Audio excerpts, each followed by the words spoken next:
individuals who decide to act in this way, because I don't know why you would come to an event that is a family event that has taken place for 10 plus years without incident and ruin this event for those who look to have nothing but a good time.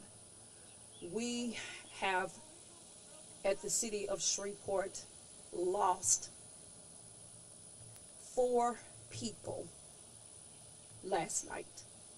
4.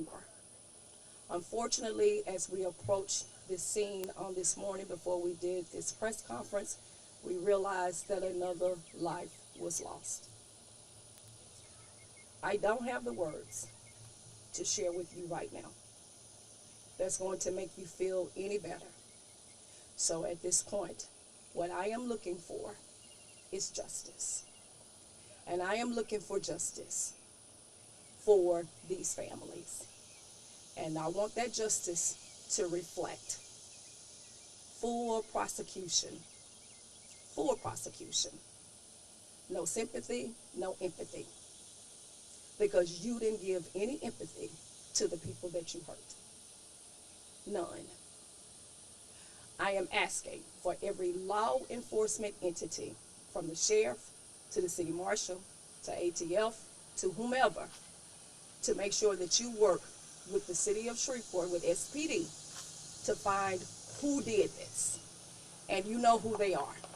If there is anyone who was there last night, this morning, as people have faced this trauma, I am asking you with all diligence to please share your information.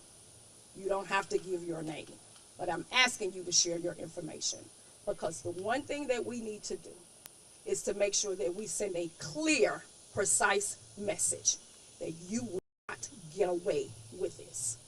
You will not get away with this. What you have done is traumatized this community. You have traumatized us in a way that is unfathomable. You have hurt us in ways that we cannot echo into words. You have caused us grief. You have caused us pain. And I want whoever you are to pay. And I want you to pay relentlessly. I will have the police chief to come and share what he needs to regarding this investigation.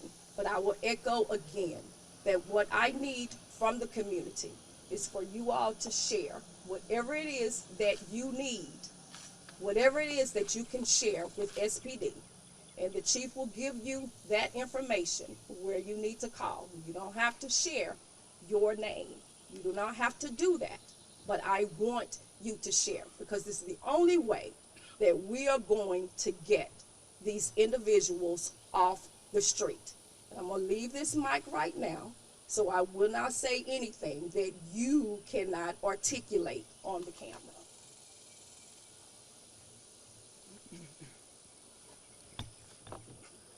Last night was a horrible night here in Shreveport, here in this community. SPD was notified around 11:40 about a shooting at this location on Jones Mabry Street. Upon SPD's arrival, it was discovered that multiple shots had been fired and at least 10 people had been wounded. Later, as the investigation unfolded, it resulted in 3 fatals and 7 non-fatal victims at that time. Earlier today, another body was discovered in this area that SPD officers, investigators on scene now investigating, but the chances are likely that it is a result of what occurred here last night. This event that takes place in this community, as Council Lady Tabitha Taylor said, is a regular annual event where family members and friends get together to enjoy each other on private property. It is so sad, so tragic that this year's event had to be interrupted with violence. Over the course of years, this has not been an event where SPD is called or we know that violence takes place. These are great people that get together and enjoy themselves. It's believed that multiple males engaged in an exchange of gunfire that resulted in what we have here today. We're the most recent discovery that brings us to about 11 homicides in this area this year. For 2023, the events of today brings us to about 39 homicides. In 2022, we were at 33, and in 2021, at 48. SPD needs your help. It is our intent and our effort to work diligently and tirelessly and to engage and act for the support of other law enforcement entities to find out who committed these tragic events and to bring them to justice. We need your help. Many of you that are listening or will see this were here last night and saw what happened. Many of you have heard what happened. We ask that you please give us a call.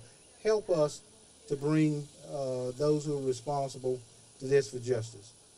You can call the Crime Stoppers number at the 673-7373, or else at any time you can call the regular police number 673-7300, ask to be transferred to the detective office, that you'd like to speak with someone, you have valuable information. Please help us to solve this crime. And as they say sometimes, the first 48 is the most important. Well, we're in the most important stages of this investigation now, while things are still fresh on people's mind and while the hurt is still there. Call us, help us. And, you know, my condolences, my sympathy goes out to the families of those who suffered from this tragic event. If there's anything at all that SPD can do to assist you, please give us a call and let us know. But we're going to be working tirelessly along with others to bring those responsible to justice. And if those of you who are responsible see this broadcast and you're listening at this, come to see us, give us a call, whatever it takes. Let's try to, get some answers to the questions. Let's try to get this matter underway. Come to see us, please, before we come to see you, because we are.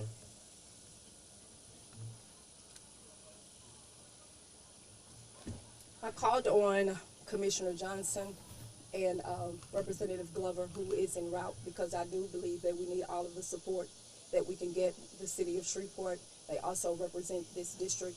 But as Chief Smith said, the most critical hours are the first 48 hours. That's why it's imperative that I believe that communication is essential. And it's the reason that I called the press conference to get this information out here, because every minute is vital that we get this out here. And I'm asking you as the media to make sure that you use this same amount of energy to get this push out here so we can find these, I'm gonna leave the word individuals, who did this massacre to the people here that are lying in hospital beds, and to the families that are grieving. So I'm gonna ask Commissioner Johnson to speak to what help that the parish can provide with this. My name is Lyndon Johnson, Caddo Parish Commissioner, District 2, serving this area. Right now, I'm just in awe of what has happened today. This street is family tight. Everybody is real close. This community is hurting right now. Those that are involved, you did a census act last night, and this stuff needs to stop. I want to say on the behalf of the parish, whatever assistance we can give you, Wayne Smith, where it needs to be overtime and some dollars for resources or to bring in some additional individuals, I would make sure I push it on the parish side to make that happen. We believe that justice needs to happen today. People who know about what happened, let us know. If you don't feel comfortable letting the police know, let your elected officials know. You can call me, you can call Councilwoman Taylor. Give us a call. If you want to stay anonymous, you stay anonymous. But we need to bring justice to this today as soon as possible. There's a lot that's going on, and as time goes on, things are going to heat up even worse. So the media, I hope you get all this out as much as possible. We want to bring justice today, not tomorrow, but today. Mayor Arsenault. Thank you, Ms. Taylor. Martin Luther King neighborhood and the city were traumatized again overnight with acts of violence that led to 4 people killed and 7 seriously injured. Every death, every injury from gun violence affects all of us and diminishes us as a community. These deaths, these injuries are no exception. What I've learned about the Martin Luther King neighborhood is it's like a close-knit family. So the injury is severe to the neighborhood. I'm asking every citizen to pray, to support, to provide information so that the healing process can begin as quickly as possible. The violence that we're experiencing appears to be an epidemic. We cannot and will not tolerate it. We are a better community than this. Deputy Chief. Chief. It's the Martin Luther King area has been hit very extremely hard. First of all, my condolence from my office goes out to all the families. When one hurt, we all hurt. We as elected officials, we are here for the community. If you want to call my office and give information, please call my office and we'll make sure that the information get to Shreveport Police Department. And you can call my office at 673-6800 if you feel like you want to talk directly to my office to give some information. We will please call that number 673-6800. We would definitely pass it on to Shreveport Police Department, and along with my office, we're going to help Chief Smith and Shreveport Police Department as best we can, because we all won, and we got to get this problem handled. Thank you. Councilman Jackson. I'm here in support of Councilwoman Taylor in this district. Anytime any of us feel unsafe in this city, all of us should feel unsafe in this city. We should not allow ourselves to go home and sleep comfortably in our bed, knowing that we have individuals in this city that are choosing to make us feel unsafe in all areas. We have certain rights, simple rights. The right to life, liberty, and the pursuit of happiness. On yesterday, we were celebrating America's Independence Day, the right to liberty. But somebody chose to take that right away. Somebody chose to take the right for us to feel safe and feel happy in our own city away. And if you don't feel like that's a problem, then we have even more problems on our hands. We need everybody's help in order to have this sense of violence stop and put an end once and for all. This is not the time to point fingers. This is time to simply to come together and say enough is enough is enough. This community is hurting. I'm asking everybody to keep everybody in their prayers. But let's be vigilant. Let's use all of our resources to bring these people to justice. Chief, do you have something? So what do we do now? From this point, we continue to pray for the families. The next thing we do is that if there's any information that anyone has, and I'm asking you to share that with the police. Remember, the first 48 hours are critical, even beyond that point, that if you have additional information, then I need for you to still be able to share that information, because it's important that we find who did this to those individuals who are hurting at this point. The third thing that we're going to do is to make sure that we work with our additional law enforcement partners to make sure that we find those individuals so we can prosecute them to the fullest extent of the law. The council is committed to ensuring that we install cameras in the interior part of our neighborhoods, and so we will aggressively attack that issue. We will continue to work with the state and as well as our state officials to ensure that we will receive whatever resources that we need in order to continue to try to make our communities as safe as possible.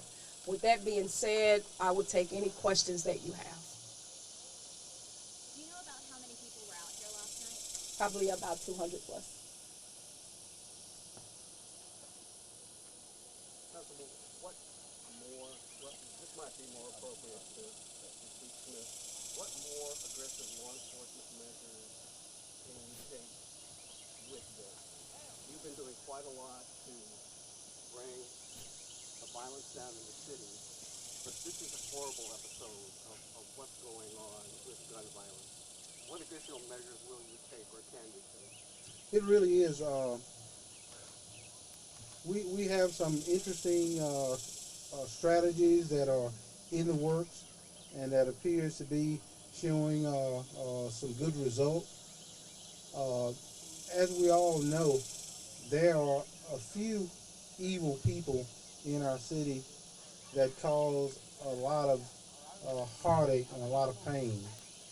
And we're going to partner and work even closer with our other law enforcement partners to try our very best to minimize the damage that can be caused by these very few people.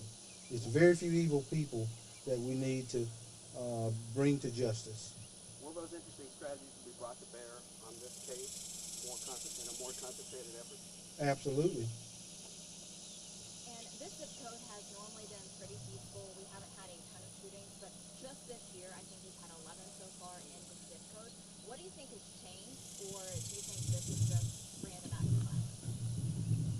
Well, random is not quite the appropriate word. Just about in every act of violence we see, they are intended targets. As with this last night, I firmly believe that there were many that were casualties that were just here having a good time when others had issues with each other. This is a good area. I don't think this area is not unique from any other area in terms of violence. It's just a sign of the time when we're seeing offenders become younger, become more aggressive. Weapons seem to be a lot easier accessible than they have before. That can be just hundreds of reasons why violence increases. But I don't think just this area alone has no significant impact on violence. It's just all the other factors that's affecting violence all across our country and in our city. Are you saying the perpetrators last night were juveniles? No, sir. Are you alluding to that? Okay. We don't know who they are. Okay. But I was just saying, in general, we're finding that perpetrators are a lot younger than they used to be. Thank you. Any neighbors have any real-time cameras on their doors or anything that was saw anything? Maybe. And do we have an age range for the dead and the wounded? I don't here at this time. I know they're still giving respect to making all the appropriate notification to the family and relatives before we, go public with anybody's name or age. Chief, who discovered the body over here, a half a block down on Jones Mabry Road? Was it a family member? Do you know? I don't know. Can you give us some details about the response from the police last night? Well, the police officers responded, like I said, around 11:40 or so when we got the call. Police responded, found out what kind of had taken place, and then other units were called in for backup to assist in the investigation and to take care of the injured. Considering there were about 200 people out here, what was the scene like when the first officers arrived on the scene? I don't know because I wasn't here, but obviously with that many people and the tragedy that had occurred, I'm pretty sure it was pretty chaotic. A lot of people upset at what had happened. There was people running for their life because it was almost 15 minutes of gunfire.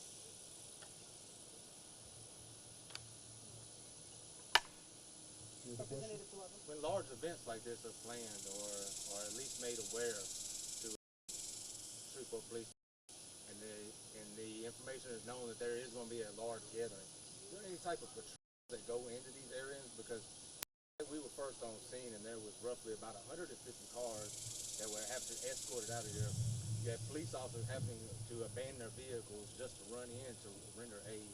You had medical people, victims being carried out and rolled down stretchers because there was just no way to get in here. Right. Is there, when those type of events are being planned, because this was on social media, so I'm pretty sure there was a lot of people aware of this event, was there any precaution taken as far as increasing possibility of patrol, making sure that cars aren't blocking the roadway, which is illegal? Well, whenever we're notified about an event or we find out about it, the officers that work the area are notified so they can be aware of it and make periodic checks through as much as they possibly can. To increase patrols in one place, you decrease it in another place. So in the past history, this has been going on, as Council Lady Taylor said, for many, many years, and there has been no issues. People have just had a great time. We've had no issues, so there was no real reason to try to do anything extra beyond that. Representative Glover.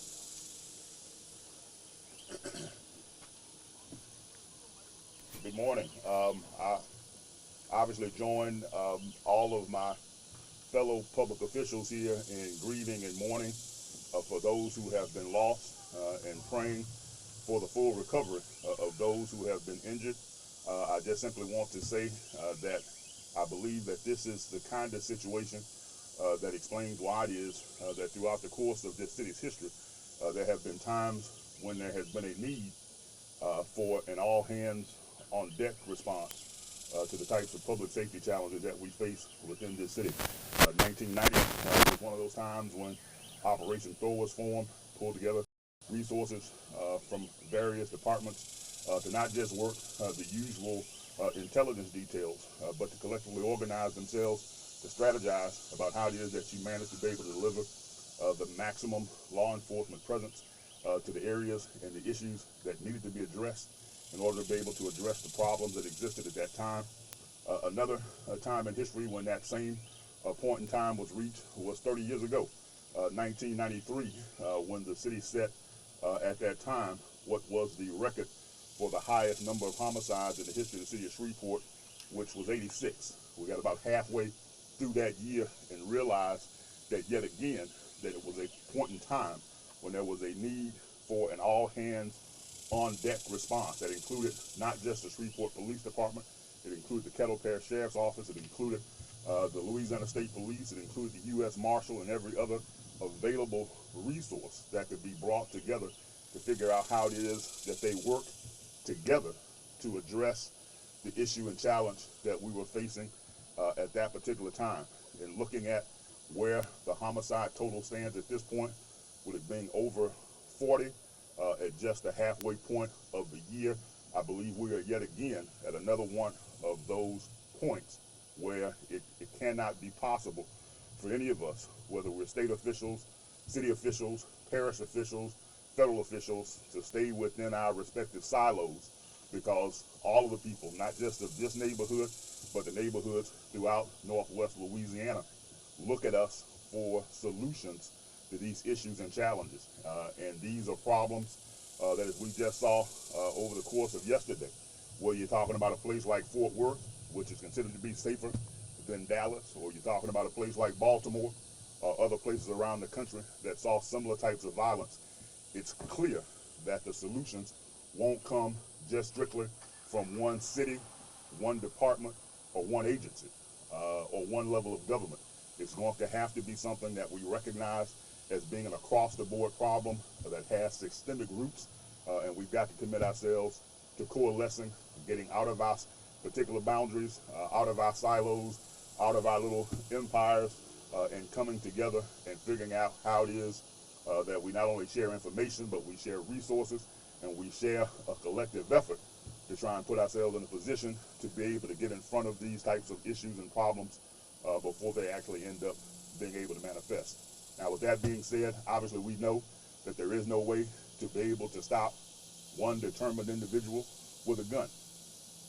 But even with that, there's still the ability to be able to have access to the kind of information that can help you apprehend potentially that individual before they get to the point to where they can wreak the kind of havoc, and especially if it ends up being multiple individuals, which it appears to have been last night, to where we end up being able to interrupt that cycle before it manifests in the kind of violence that we saw here today. So I want to commend all of these officials for being here and leading in the upfront, out front way in which they are, and know that in my capacity, both as a citizen and as an elected official, I'm here to join with them to put my shoulder to the wheel to make sure that we lessen the types of instances that we're here today having to address.